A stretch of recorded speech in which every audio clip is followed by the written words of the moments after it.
পর্যন্ত আমরা এই আর্টিকল হসপিটালের কলেজে ছিলাম, কিন্তু হাসপাতাল কর্তৃপক্ষ এবং ঊর্ধ্বতন কর্তৃপক্ষ কেউ আমাদের সঙ্গে একটি কথাও বলেননি। আমরা দেহ রেখে দিতে চেয়েছিলাম, আমরা দেহটা রেখে দিতে চেয়েছিলাম, কিন্তু যে কোনো মানে এত প্রেশার আমাদের তৈরি করা হয়েছিল সেই সময়। আমরা টালা থানায় গেছিলাম, টালা থানার সামনে আমরা 1 ঘন্টার উপরে বসেছিলাম। 3 থেকে 400 পুলিশ আমাদের ঘিরে সেখানে একটা এমন পরিস্থিতি তৈরি করে আমরা বাধ্য হয়ে বাড়ি ফিরে যাই। বাড়িতে গিয়ে দেখি 3 থেকে 400 পুলিশ আমার বাড়ির সামনে ব্যারিকেড করে দাঁড়িয়ে আছে। কিন্তু এই মতো অবস্থায় আমাদের আর কোনো কিছু করার ছিল না, বাধ্য হয়ে আমরা মেয়ের দেহ দাহ করতে বাধ্য হই। কিন্তু এখানেও একটা আমার প্রশ্ন, আমার মেয়ে আজকে সেদিন মারা গেছে, শ্মশানের যে খরচ সেই খরচটা ফ্রি করে দিয়েছে কারা আমরা জানতে পারিনি। কিন্তু আজ পর্যন্ত কেন করা হয়েছে, কেন? আমার মেয়ে আত্মার পর্যন্ত খুব কষ্ট পেয়েছে যে লাস্ট শেষ সময় তো সে ভেবে গেছে যে আমার ভাবি এই কোটি টাকা ভাবি খরচা করতে পারলো না। কি মর্মান্তিক ছিল সেই দিনটা আমার কাছে। এই প্রশ্নের উত্তরটা আমায় কে দেবে?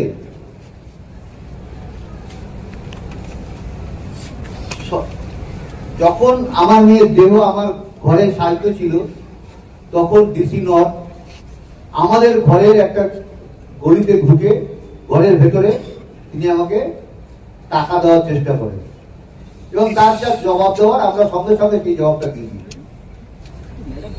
ডিসি সেন্টার ইন্দিরা মুখোপাধ্যায় বারবার প্রেস মিট করে করে মিথ্যা কথা বলছে, মিথ্যাচারণ করছে। কারণটা কি, কি কারণে এরা করছেন এই জিনিসটা? তাই যে আমাদের একটা বিশাল প্রশ্ন আমাদের সবসময় মনে আছে।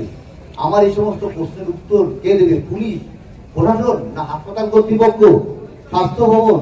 সবার কাছে আমি এই আর্জি জানিয়ে আমি এখানে বক্তব্য শেষ করছি। পরিবার বলতে আর কেউ নেই, পরিবার বলতে আমরা শুধু বাবা মাকে বুঝি। এই প্রশ্নের উত্তরগুলো কে দেবে আমাদেরকে? এই প্রশ্নের উত্তর চাই। আমাদের সঙ্গে চরম নিষ্ক্রিয়তা করা হয়েছে, চরম মানে পুলিশের যতক্ষণ পর্যন্ত না বডি দাহ হয়েছে ততক্ষণ পর্যন্ত 300-400 পুলিশ একেবারে ঘিরে রেখেছিল আমাদেরকে। যেই মুহূর্তে আমাদের মেয়ের বডি দাহ হয়ে গেল আর একটা পুলিশ নেই, কি করে পরিবার আসবে, কি করে কে আসবে, কারোর কোনো দরকার পড়েনি, কারোর কোনো জানার দরকার নেই। সেই মানুষগুলো যদি শ্মশানেও থেকে যেত তাহলে হয়তো থেকে যেত। এতটা সক্রিয় ছিল পুলিশ বডি নিয়ে যাওয়া পর্যন্ত। যখন দাহ হয়ে গেল তখন পুলিশ নিষ্ক্রিয় হয়ে গেল।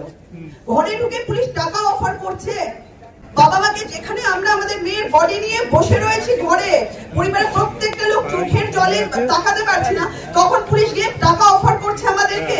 এটা পুলিশের মানবিক মুখ। তারা আবার বলছেন যে আমরা সব ঠিক কাজ করেছি, আমরা সব দায়িত্ব পালন করেছি। এটাকে দায়িত্ব পালন বলে? এটাকে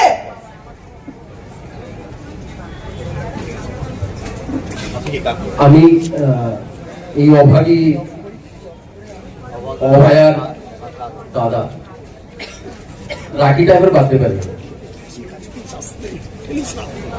আপনারা সবই শুনলেন এখানে। আমরা বুঝতে পারিনি যে বডিটাকে হসপিটাল থেকে বের করার এত কি তাড়া ছিল। আমরা বডিটা বের করার সময় তো অনেকবার বারণ করেছিলাম প্রশাসনকে যে আমাদের সময় দিন, কিন্তু জানি না আমাদের বডিটা বের করার জন্য যে এত কি তাড়া ছিল, বা বডিটা দাহ করার জন্যই বা এত কি তাড়া ছিল। আমরা তো চেয়েছিলাম বডিটা থাক, কিন্তু সেই সুযোগ আমাদের প্রশাসন দেয়নি।